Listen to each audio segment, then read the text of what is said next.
মৃত প্রাণীর হ্রদ। এটি আছে আফ্রিকার তানজানিয়ায়।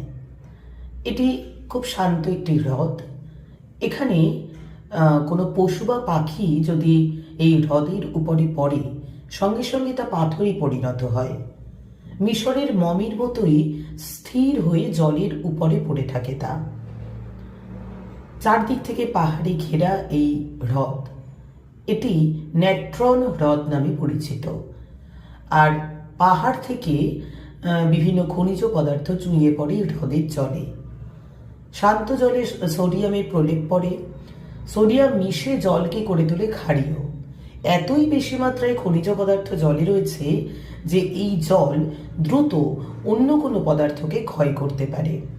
হাত দিলে চামড়াও পুড়ে যেতে পারে।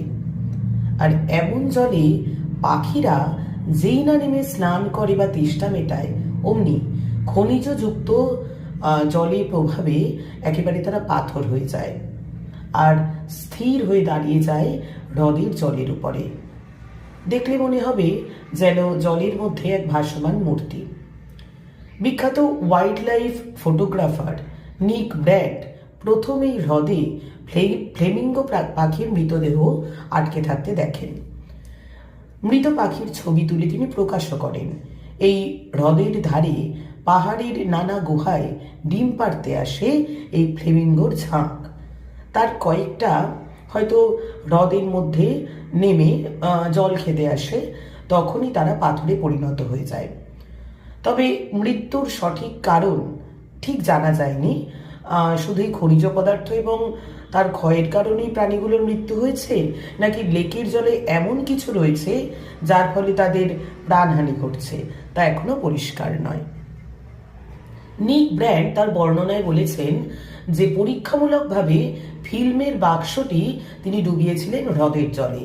কয়েক সেকেন্ডের মধ্যেই বাক্সটির সব কালি ধুয়ে মুছে সাফ হয়ে যায়।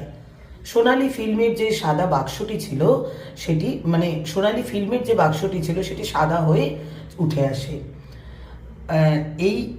এই হ্রদের জল ভাগ্যিস কোনো সাগরে মেশে না, এটি পাহাড়ের কোলে আটকে থাকে।